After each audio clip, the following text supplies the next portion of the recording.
আমাদের ভেজাল কোনো নেই। ফরচুন তেল শুরু করে doctor phenyl, doctor soybean. Doctor phenyl. আজকে ওয়াটারলু স্ট্রিটে এসছি এবং ওয়াটারলু স্ট্রিটে এসছি এই আমার পেছনে যে আহার রেস্টুরেন্টটা আছে ওটা একটা বিশেষ খাবার খেতে। বাট সত্যি কথা বলতে সেই খাবারটার থেকেও একজন বিশেষ মানুষ যিনি 51 বছর ধরে এই দোকানে কাজ করছেন তার থেকে এই কলকাতার এবং এই রেস্টুরেন্টের কিছু গল্প শুনতে। আর এই হোটেলটি ঠিক বাদিকে আলিয়া, চাঁদনি চকের আলিয়ার পাশ দিয়ে ঢুকলেই এইখানে আহার। এবার আহার ক্রস করে ওদিকে গেলে তোমরা ওদিক থেকেও আসতে পারো, ঠিক গ্রেট ইস্টার্ন হোটেলের গলি, ওই সোজা গেলে গ্রেট ইস্টার্ন হোটেল রাইট সাইডে ওই গলিটা দিয়েও ঢুকতে পারো। এবার গ্রেট ইস্টার্ন পৌঁছানোর আগেই বাদিকে আমাদের ডেকাসল্যান্ড রয়েছে, সেখানে অনেক বড় বড় ভাইরাল ভিডিও করার কন্টেন্ট রয়েছে। তো সেগুলো করতে করতে টাইম পেলে বেরিয়ে টুক করে দিকে চলে আসলে, একটু চিকেন ভর্তা খেলে, একটু কলকাতার গল্প শুনলে, বন্ধ নয় কম্বিনেশনটা বলো। দাদা খোলা আছে? খোলা না বন্ধ করে দিয়েছে? মেনুর বানান ফানানগুলো বাদ দাও, চিলি পনির বানানটা ভেবে লাভ নেই। পনির, ভুজিয়া, এলিশ ফিশ এবং বিভিন্ন রকমের আইটেম এখানে রয়েছে। বাট আমি এখানে চিকেন ভর্তা, তাই তো? চিকেন ভর্তা খেতে এসেছি। ও এখানেও রয়েছে, এখানে আরও আইটেম রয়েছে, প্রচুর আইটেম রয়েছে এবং দামও তো সাধ্যের মধ্যে। বাট আমরা একটা স্পেসিফিক আইটেম খাবো আর একটা স্পেসিফিক মানুষের সাথে দেখা করব। কোথায় ওই ভদ্রলোক? দাদা কই? আমি 51 বছর এখানে কাজ করি। 51 বছর কাজ করে যতটুকু আমি এখানে ওই বাবুদের কাছ থেকে সার্ভিস করে, সালাম করে বা নমস্কার করে যা পাই, সেটা আমার ছেলে পুলে, 2 ছেলে 1 মেয়ে এবং আমার মা বাবা ছিল এবং আমার ভাই বোনকে লেখাপড়া করিয়েছি, 2টো বোনকে বিয়ে দিয়েছি, ছেলেদেরকে মানুষ করিয়েছি এবং আমার মেয়েকে পিকে কলেজে বিয়ে ফার্স্ট ইয়ার লেখাপড়া করে তাকে বিয়ে দিয়েছি। খুব ভালো ঘরেই বিয়ে দিয়েছি। আমি অতটুকু খুব আনন্দ, যতটুকু কামিয়েছি আমি কোনোদিন নেশা ভাঙ করিনি, কোনোদিন মদ খাইনি, কোনোদিন গাঁজা খাইনি, কোনোদিন অপব্যয় করিনি। আমার মা বাপ এবং ভাই বোন সবাইকে ভালোভাবে রাখতে চেয়েছি যতটুকু আমার ক্ষমতা। কিন্তু এই দোকান থেকে আমি যা কিছু করেছি, এই দোকান থেকে একে মনে করি যে আমার মানে আমি কি বলবো, যে আমার এটাই হচ্ছে আমার মানে জীবনের সবথেকে শ্রেষ্ঠ আমার মানে আমার ভাগ্যবান এবং আমি অন্নদাতা, এটাই মনে করবো আমার অন্নদাতা। অ্যাকচুয়ালি আমার অফিসের একদম কাছে এই দোকানটা। তো আমি একদিন অফিসে জাস্ট টিফিন আনতে ভুলে গেছিলাম, তো জেনারেলি এখানে এসেছিলাম, কি আছে দেখলাম চিকেন ভর্তা আছে, আর আমার ভর্তা খেতে খুব ভালো লাগে। তো এখান থেকে চিকেন ভর্তা নিয়ে যখন আমি টেস্ট করেছিলাম, খেয়েছিলাম, মানে আমার এতটাই ভালো লেগেছিল। মানে আমার এই ধরনের ভর্তা কলকাতার খুব কম জায়গায় পাওয়া যায়। আমি অনেক জায়গায় খাইনি, কিন্তু যে কটা জায়গায় খেয়েছি খুব কম জায়গায় পাওয়া যায়। তার কারণ, প্রধান কারণ এর যে টেক্সচারটা, এই যে পুরো মিশে গেছে জিনিসটা। আমরা যদি এখন অন্য কোনো রেস্টুরেন্ট থেকে চিকেন ভর্তা খাই, সাধারণত দেখবো সেই ভর্তাটার মধ্যে এরকম ছোট ছোট পিস, চিকেনের পিস শ্রেডেড, কিন্তু এইরকম মিশে যাওয়া ব্যাপারটা একদমই থাকে না। এটা কাইন্ড অফ আমাদের বাড়ির বেগুন ভর্তার মতো। এই তেলটা ছেড়েছে, এটা কিন্তু রিফাইন অয়েল, এটা বাটার নয়। তো তোমরা যদি স্বাস্থ্য সচেতন হও বা বাটার খেলে কোলেস্ট্রল বেড়ে যাবে, তো সেক্ষেত্রে ওটা ছেড়ে বাটার ছাড়াই তোমরা খেতে পারো। আমরা কিন্তু বাটার ছাড়াই নিয়েছি। যারা বাটার দিতে চাইবে কত লাগবে? এক্সট্রা 10 টাকা লাগবে যদি বাটার দিয়ে দিতে চায়। আর যেটা বলার, যে এখানে হাত রুটি আর পরোটা পাওয়া যায়। পরোটাটা কিন্তু সেই লাচ্ছা পরোটা বা গোল সেই রোলের পরোটা নয়। আমাদের বাড়িতে 3 কোনা পরোটা হয়, এখানে 4 কোনা পরোটা, কাইন্ড অফ মোগলাইয়ের মতো দেখতে, কিন্তু খুব ক্রিস্পি হয়। ওটা দিয়ে খেতেও ব্যাপক লাগে। তাহলে বলা হোক। ইয়েস, একদম। তাহলে একটা পরোটা বলা যেতেই পারে। পুরো মাখন মাখন, মাখন ছাড়া মাখন। ব্রিটিশ যখন আসে আমাদের কলকাতায়, তখন ডালহাউসিতে তখন ধানের চাষ হতো। তখন আমাদের এখানে পশ্চিমবাংলার লোক ইংলিশ বোঝে না, তখন তারা জিজ্ঞেস করেছে যে এই জায়গাটার নাম কি। তবে ব্রিটিশরা জিজ্ঞেস করছে সেই জায়গাটার নাম কি। তখন এরা তো বুঝতে পারেনি, সে জিজ্ঞেস করেছে নাম কি, এরা মনে করছে যে কবেকার কাটা। তখন এখানকার লোক বলছে কার কাটা। তো সেই কার কাটা যে থেকে গেছে, সেই কার কাটাকে শুদ্ধ পরিবেশে করলো তখন কি, যে ক্যালকাটা। ক্যালকাটা থেকে আবার কি হলো না কলকাতা, কলকাতা থেকে হলো কলিকাতা। তবে এখন অনেক উন্নত জায়গা, এখন অনেক উন্নত জায়গা, আগেকার মতো সেরকম জঘন্য জায়গা নেই। এবং পাশেই তো রয়েছে রাজভবন। রাজভবন থেকে সিধা আসতে আমাদের এখানে ওয়াটারলু স্ট্রিট দিয়ে একদম ব্যান্টিক স্ট্রিট বেরিয়ে যাচ্ছে। তখন আসতো সবাই মানে ধুতি পরে, আর এই মানে শার্ট মানে জামা, যাকে ফুল হাতা জামা, ধুতি পরে। তখন প্যান্ট শার্টের এত কিছু ছিল না। তবে ব্রিটিশরা যখন দেখেছি যখন আসে তখন দেখেছি কেউ হাফ প্যান্ট পরা আর কেউ ফুল প্যান্ট তো খুব কমই দেখতে পেয়েছি, ওই তাদের হাফ শার্ট পরে আসা, দেখতে ঠিক পাগলের মতো দেখতে, কিন্তু অনেক শিক্ষিত, অনেক ব্রেনিয়াল আমি দেখেছি আমি।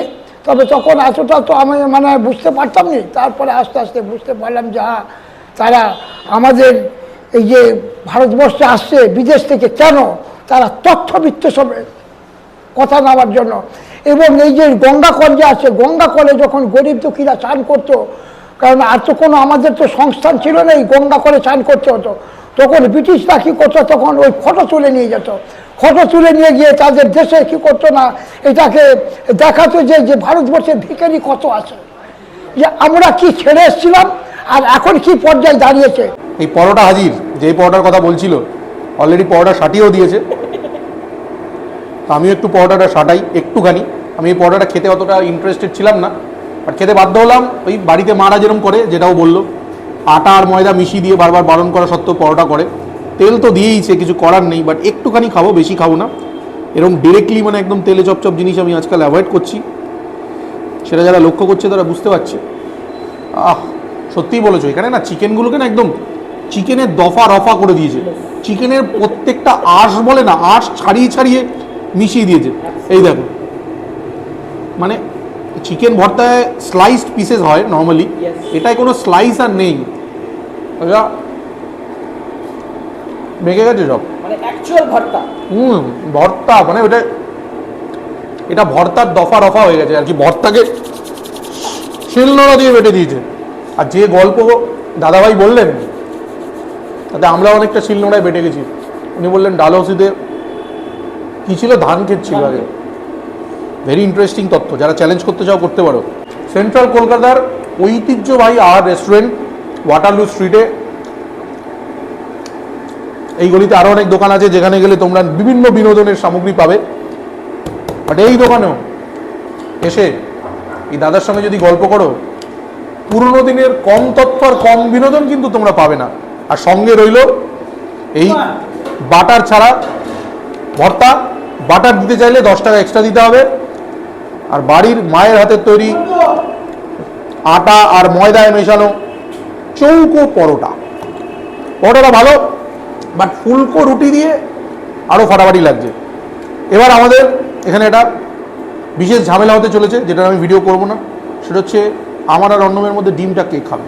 এই যে এত কম দাম তোমাদের জিনিসের, 10 টাকা 50 টাকা 40 টাকা 60 টাকা, লোকে তো বলবে তোমরা ভেজাল মাল ইউজ করছো, তেল ফেল। আমাদের ভেজাল কোনো নেই, ফরচুন তেল শুরু করে doctor phenyl, doctor soybean, doctor phenyl, হ্যাঁ ডক্টর সোয়াবিন তেল ইউজ করে আমাদের নানা রকমের মাল তৈরি হয়। নানা জায়গা থেকে লোক আসে খাবারের জন্য, গেস্ট হাউসে খুব প্রশংসা করে তারা, এখানে ফোনে অর্ডার দেয় সমস্ত গেস্ট হাউস। আর এই যে মাটন 140 টাকায় মাটন দিচ্ছে, এটা আমাদের 850 টাকা কিলো হিসাবে মটন আসে। কোথা থেকে আসে? এটা বউবাজার থেকে আসে। বউবাজারের সামনে যে দুটো দোকান আছে পরপর, বড় দোকান মোড়ে, সেই দোকান থেকে। আর বাসির ব্যাপারে কি বলবে? একটু খাবার দাবার বাঁচলে বাসি বাজলে আমাদের থাকে না, ওটা স্টাফ খেয়ে নেয়, যেগুলো থাকে ওটা আচ্ছা। স্টাফ খায়।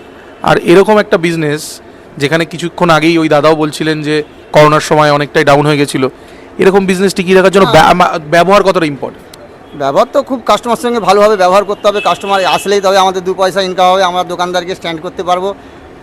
সেই জন্য তাদেরকে আগেই আহ্বান করতে হবে, তাদেরকে ভালো ব্যবহার করতে হবে, তাদেরকে খাবারের প্রতি আপ্যায়ন করতে হবে। কারা তোমার কাস্টমার, মানে কোন ধরনের, মানে কারা আসে? অফিস গোয়িং আসে ত্রিপুরা, আসাম, গৌহাটি, আর হচ্ছে নেপাল, কাঠমান্ডু, এইসব থেকে প্রচুর পরিমাণ কাস্টমার আসে। চিকেন ফ্রাইড রাইসে নিশ্চয়ই তোমরা আজিনামোটো দাও? না, হাজিরামাটা দেওয়া হয় না। দেওয়া হয় না? একদম একদম। রং? না, কোনো রং না, একদম লাইট সাদা। এইসব না দিয়ে তোমরা টিকে আছো কি করে? লোকে তো বলছে এগুলো না দিলে নাকি টেকা যায় না, কাস্টমার খায় না। আমাদের অন্য ধরনের, আমাদের টেস্টির উপরে না দিয়ে টেস্টি করা হয়। আচ্ছা।